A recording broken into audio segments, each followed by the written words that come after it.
Let me tell you of the days of high adventure.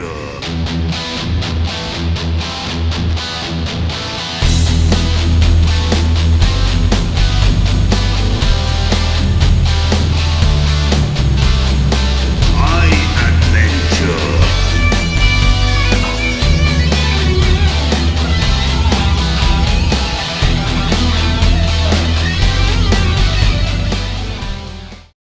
We are recounting today's adventure rather quickly while our silly wizard, Storm, privately reads some fancy magic book he found.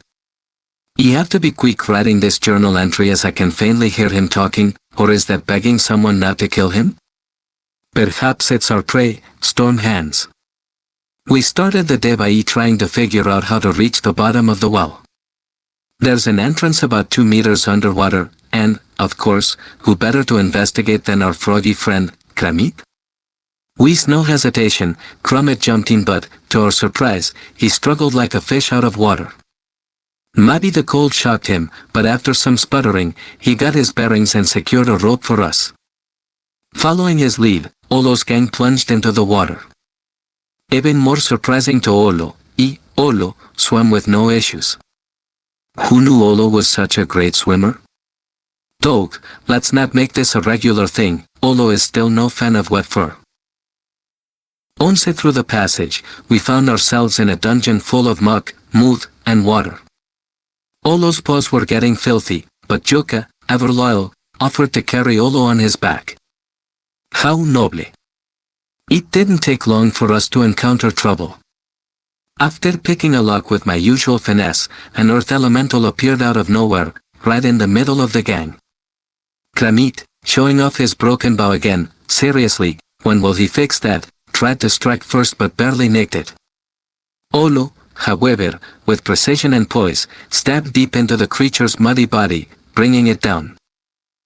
Storm looked sad, as if he was attached to the pile of dirt. Strange fellow, at one. Stooping down, Mal muttered some words and with a look of concern grabbed a handful of dirt from the dead beast. We pushed on into the newly unlocked room and soon found Swan. We briefly discussed what to do with this bird and if it would be good to eat when we discovered that the swan could talk, no less. Turns out she's what they call a swan maiden, an elf who transforms into a swan. The gang was more curious about the biology of her transformation than her tragic story of being imprisoned by Stormhand. Honestly, the gang still wonders if she can lay eggs. Though she retained mammal-like traits such as lactating in bird form. But she was rather rude to us despite our noble rescue efforts and refused to quench our gang's thirst for biological study. We carried on, but Olo must admit, the thief in me had a rough go at the locks today. Even Kramit had to step in and help, much to my dismay. He had the nerve to offer Olo tips. Bah! Just show him the tip of my dagger. No, Olo's joking. Olo loves that frog too much to skewer him. Eventually, we found a large room with a pentagram. Storm, in his usual reckless way, tapped into its power, even using a handful of dirt from the earlier elemental to destroy part of the pentagram. As the elemental perished, Mal looked genuinely sad. Our swan friend made a snide comment, and Olo had to put her in her place. We take care of our wizard, even if he has questionable hygiene. Further searching led the Olo's gang to some rooms with loot and provisions. We were able to rest up and have a drink or two of Stormhand's wine. Our gang decided to roll one of the wine casks to the entrance for later under Storm's guidance. Olo, despite Storm's warning and suggestion, Hookah, my dear tambourine-playing orc, triggered a trap, summoning a fire elemental. Olo struck first but missed terribly, leaving myself wide open to a fiery attack. He was nearly charred to death. The elemental then blasted Joka in the face, but Mal, ever the hero, crushed the creature with a mighty spell.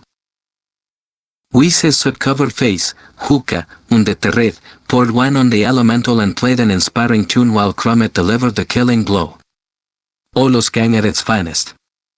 He believed the bird girl may have cursed at the creature.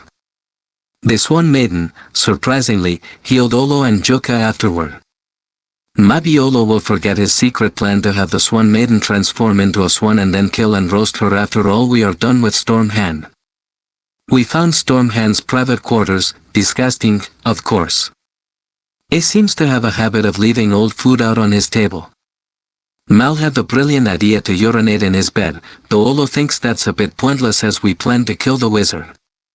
Mal also discovered a hidden room with a magical book. Naturally, we shut him inside to see if it was a trap. And that brings us to now.